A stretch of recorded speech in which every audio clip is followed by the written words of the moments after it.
If your science is right, ಎಲ್ಲರೂ ಹಾಲು ಕುಡಿತಾ ಇದ್ದೀರಾ, ಪನ್ನೀರ್ ತಿಂತಾ ಇದ್ದೀರಾ, ಚೀಸ್ ತಿಂತಾ ಇದ್ದೀರಾ, ಬರ್ಗರ್ಸ್ ತಿಂತಾ ಇದ್ದೀರಾ, ಪಿಜ್ಜಾ ತಿಂತಾ ಇದ್ದೀರಾ, ಆದರೆ ಮತ್ತೆ ಕ್ಯಾಲ್ಸಿಯಂ ಸಪ್ಲಿಮೆಂಟ್ ಯಾಕೆ ಬೇಕು ನಿಮಗೆ?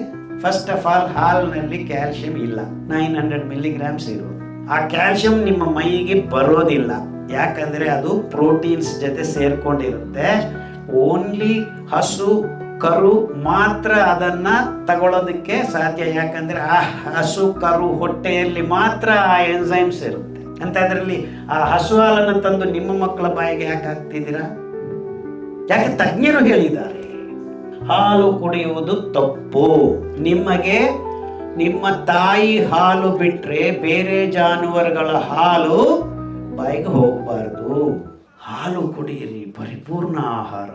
ನಿಮ್ಮ ಮಕ್ಕಳ ಮೂಳೆ ಬೆಳವಣಿಗೆ ಬೇಕು ಹಾಲು. ಕ್ಯಾಲ್ಸಿಯಂ ಇದೆ. 1 ಲೀಟರ್ ಹಾಲಿನಲ್ಲಿ ಎಷ್ಟು ಕ್ಯಾಲ್ಸಿಯಂ ಇದೆ ಯಾರಾದರೂ ಹೇಳ್ತಾರೆ experts? It's a scientific myth that you get calcium from your milk. ಒಂದು ಪುರಾವೆ ಹೇಳ್ತೀನಿ, ಕ್ಯಾಲ್ಸಿಯಂ ಹಾಲಿಂದ ಬರೋದಾದ್ರೆ more than trillion liters of milk is consumed. Calcium supplement business ಎಷ್ಟು ಗೊತ್ತಾ ನಿಮಗೆ? $23 billion. ಎಲ್ಲರೂ ಹಾಲು ಕುಡಿತಾ ಇದ್ದೀರಾ, ಪನ್ನೀರ್ ತಿಂತಾ ಇದ್ದೀರಾ, ಚೀಸ್ ತಿಂತಾ ಇದ್ದೀರಾ, ಬರ್ಗರ್ಸ್ ತಿಂತಾ ಇದ್ದೀರಾ, ಪಿಜ್ಜಾ ತಿಂತಾ ಇದ್ದೀರಾ, ಆದರೆ ಮತ್ತೆ ಕ್ಯಾಲ್ಸಿಯಂ ಸಪ್ಲಿಮೆಂಟ್ ಯಾಕೆ ಬೇಕು ನಿಮಗೆ? If your science is right, calcium ನಿಮಗೆ ನೀವು ಕುಡಿತಾ ಇರೋ ಹಾಲಿನಿಂದ ಬರ್ತಾ ಇದೆ ಅಂದರೆ ಮತ್ತೆ ಸಪ್ಲಿಮೆಂಟ್ಸ್ ಯಾಕ್ರಿ ನಿಮಗೆ? Same fellows who are telling drink milk will have calcium, ಸರಿ ಹೋಗುತ್ತೆ ಅನ್ನೋರು ಮತ್ತೆ ಕ್ಯಾಲ್ಸಿಯಂ ಟ್ಯಾಬ್ಲೆಟ್ಸ್ ಯಾಕೆ ಬರೀತಾರ್ರಿ? ಅದಾದರೂ ಸುಳ್ಳು ಇರಬೇಕು, ಇದಾದರೂ ಸುಳ್ಳು ಅಲ್ವಾ? ಫಸ್ಟ್ ಆಫ್ ಆಲ್, ಹಾಲಿನಲ್ಲಿ ಕ್ಯಾಲ್ಸಿಯಂ ಇಲ್ಲ, 900 ಮಿಲಿಗ್ರಾಮ್ಸ್ ಇರೋದು. ಆ ಕ್ಯಾಲ್ಸಿಯಂ ನಿಮ್ಮ ಮೈಗೆ ಬರೋದಿಲ್ಲ, ಯಾಕಂದರೆ ಅದು ಪ್ರೋಟೀನ್ಸ್ ಜೊತೆ ಸೇರ್ಕೊಂಡಿರುತ್ತೆ. ಓನ್ಲಿ ಹಸು ಕರು ಮಾತ್ರ ಅದನ್ನು ತಗೊಳ್ಳೋದಕ್ಕೆ ಸಾಧ್ಯ, ಯಾಕಂದರೆ ಆ ಹಸು ಕರು ಹೊಟ್ಟೆಯಲ್ಲಿ ಮಾತ್ರ ಆ ಎನ್ಸೈಮ್ಸ್ ಇರುತ್ತೆ. ಅಂದರೆ ಏನು? ನಿಮ್ಮ ಮಗು ಹೊಟ್ಟೆಯಲ್ಲಿ ಎನ್ಸೈಮ್ಸು ನಿಮ್ಮ ಹಾಲಿಂದ ಕ್ಯಾಲ್ಸಿಯಂ ತಗೊಳ್ಳೋದಕ್ಕೆ ದೇವರು ರೆಡಿ ಮಾಡಿದ್ರು. ಅಂತ ಅದರಲ್ಲಿ ಆ ಹಸು ಹಾಲನ್ನು ತಂದು ನಿಮ್ಮ ಮಕ್ಕಳ ಬಾಯಿಗೆ ಯಾಕೆ ಹಾಕ್ತಿದ್ದೀರಾ? ಯಾಕೆ? ತಜ್ಞರು ಹೇಳಿದ್ದಾರೆ. ಪ್ಯಾಕೆಟ್ ಹಾಲು ತರ್ತಾ ಇದ್ದಾರೆ, ಅದು ಬೇಡ, ಡಬ್ಬಗಳನ್ನು ಮಾಡಿದ್ದಾರೆ.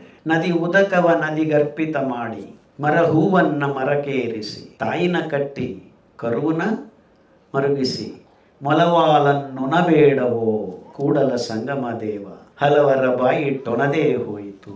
ಅರ್ಥ ಆಯ್ತಾ ಈ ವಚನದ ಅರ್ಥ? ಹಸುವಲ್ಲಿ ಯಾರಿಗೆ ಅಂತ ಬಸವಣ್ಣ ಅವರು ಹೇಳ್ತಾ ಇದ್ದಾರೆ? ಕರುವಿಗೆ ಅಂತ. ತಾಯಿನ ಕಟ್ಟಿ ಕರುವನ ಮರಗಿಸಿ, ಮೊಲವಾಲನ್ನುಣಬೇಡವೋ. ಸಾರ್ ಹೇಳಿದರು, ತಾಯಿ ಹಾಲು ಕುಡಿತಾ ಇದ್ದೆ, ಹಾಲು ತುಂಬ ಚೆನ್ನಾಗಿ. ಹಾಲು ಕುಡಿಯುವುದು ತಪ್ಪು.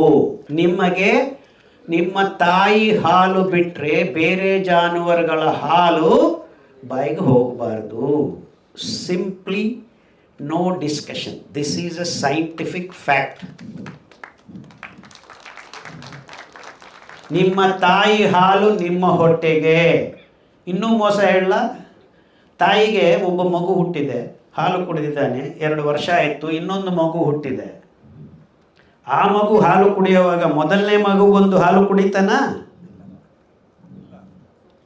ಮತ್ತೆ ಯಾವುದೋ ಹಸು ಕರು ಕೊಟ್ಟಿದೆ, ಆ ಕರುವನ್ನು ಬಿಟ್ಟು ನಿಮ್ಮ ತಾಯಿಗೆ ನಿಮ್ಮ ಹಾಲಿಗೆ ಆ ಬಾಯಿಗೆ ಹಾಕ್ಕೊಂಡು ಹಾಲು ಒಳ್ಳೆಯದು, ಪೂರ್ಣ ಆಹಾರ. ಯಾರಿಗಿರಿ ಪರಿಪೂರ್ಣ ಆಹಾರ? ಆ ಪ್ರಶ್ನೆ ಬ್ರ್ಯಾಕೆಟಲ್ಲಿ ಇರಬೇಕಿತ್ತು. ಹೌದಾ ಕಂದ? ಹೌದಾ ಅಲ್ಲ? ಸೊ ಈಗ ಮಕ್ಕಳಿಗೆ ಹುಟ್ಟಿದಾಗಲಿಂದ ಬಾಟಲಲ್ಲಿ ಹಾಕಿ ಈ ಹಾಲು ಒಳ್ಳೆಯದು, ಆ ಹಾಲು ಒಳ್ಳೆಯದು ಅಂತ ತಂದು ಬಾಯಿಗೆ ಹಾಕ್ತಾ ಇದ್ದೀರಾ. ಫಲಿತಾಂಶವೇ ನಿಮ್ಮ ಹೆಣ್ಣು ಮಕ್ಕಳು 14 ವರ್ಷಕ್ಕೆ ಮುಟ್ಟಾಗಬೇಕಾಗಿದ್ದನ್ನು ಬಿಟ್ಟು ಈಗ average girl maturing on this planet has come down to 9 years. ಇಷ್ಟು ದೊಡ್ಡ ಆಘಾತ ನಡೆದಿದ್ದರೂ the so called scientific world has no question to ask. ಹೆಣ್ಣು ಮಕ್ಕಳ ಮುಟ್ಟಾಗುವಕ್ಕೆ ಏರುಪೇರು ಎಷ್ಟಾಗಿದೆ ಅಂದರೆ ಎಂಡೋಮೆಟ್ರಿಯಾಸಿಸ್, ಪಾಲಿಸಿಸ್ಟಿಕ್ ಓವರಿ ಡಿಸೀಸಸ್, ಗರ್ಭಕೋಶದಲ್ಲಿ ಗಡ್ಡಗಳು, ಎಲ್ಲ ಆಗ್ತಾ ಇದೆ, no problem, will create gynaecology departments, ಬನ್ರಿ ಆಪರೇಷನ್ ಮಾಡ್ತೀವಿ ಅಂತ ಗರ್ಭಕೋಶವನ್ನು ಕಿತ್ತು ಕಿತ್ತು ಕಿತ್ತು ಬಿಸಾಕೋ ಒಂದು ದೊಡ್ಡ ವ್ಯವಸ್ಥೆಯನ್ನು ಸೃಷ್ಟಿ ಮಾಡಿದೆ.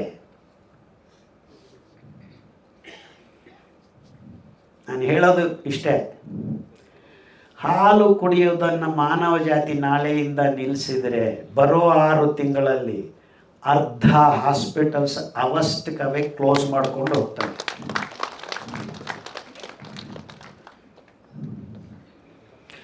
ಇಷ್ಟು ಮಧ್ಯದಲ್ಲಿ ನಾವು ಯೋಗ ಕಳಿಸ್ಕೊಡ್ತೀವಿ, ಸಹಜ ಯೋಗ, ಈ ಯೋಗ, ಆ ಯೋಗ ಅಂತ ಹೆಸರುಗಳು ಇಟ್ಕೊಂಡು ಬೆಳಗ್ಗೆ ಎದ್ದರೆ ಕಾಫಿ ಟೀ ಕುಡಿತಾ ಕೂತಿದ್ದಾರೆ ಇವರೆಲ್ಲ.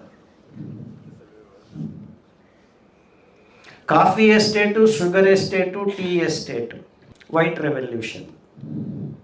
ಭೂಮಂಡಲದಲ್ಲಿ ಇದ್ದ ನದಿಗಳನ್ನು ಹಬೆ ಮಾಡೋದಕ್ಕೆ ಇಷ್ಟೇ ಕಾರಣ. ಎಷ್ಟು ಮಾಂಸವನ್ನು ಬೆಳೀತಾ ಇದ್ದೀವಿ ಅಂದರೆ, ಒಂದು ವರ್ಷದಲ್ಲಿ 92 ಬಿಲಿಯನ್ ಪಿಗ್ಸನ್ನು ಸ್ಲಾಟರ್ ಮಾಡಿ ತಿನ್ನಿಸ್ತಾ ಇದ್ದಾರೆ. 248 billion chicken are slaughtered every year.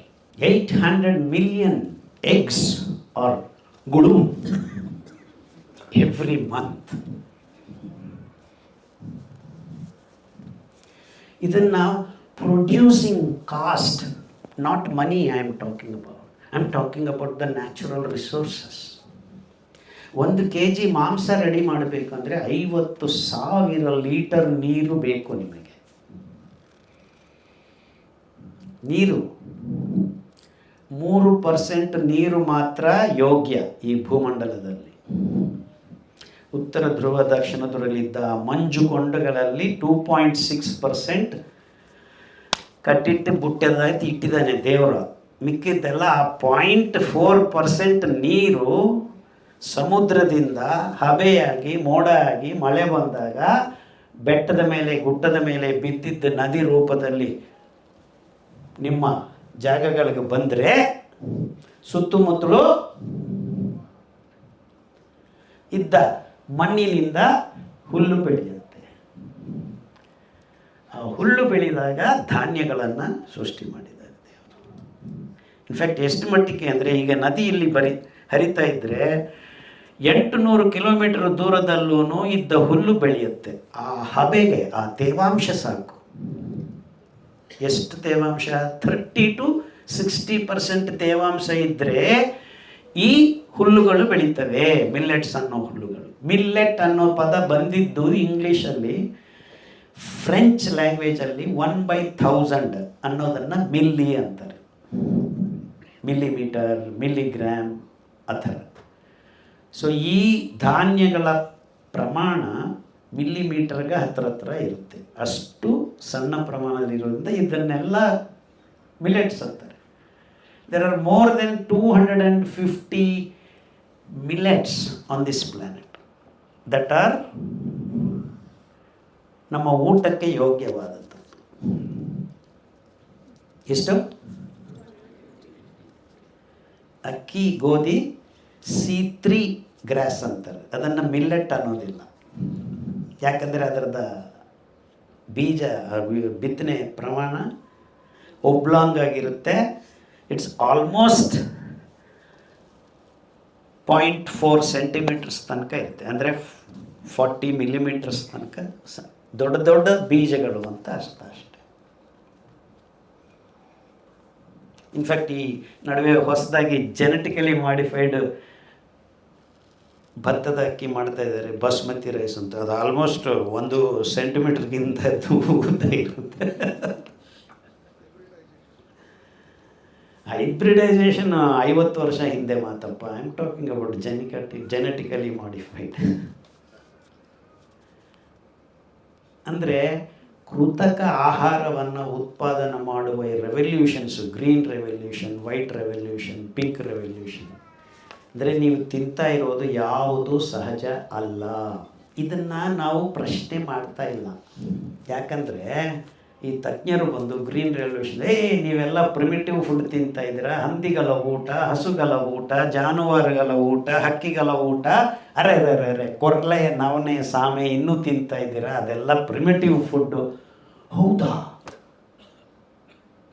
All at a sudden ಆಹಾರ ಇಲ್ಲ ಭಾರತ ದೇಶದಲ್ಲಿ. This is what has happened at the time of green revolution.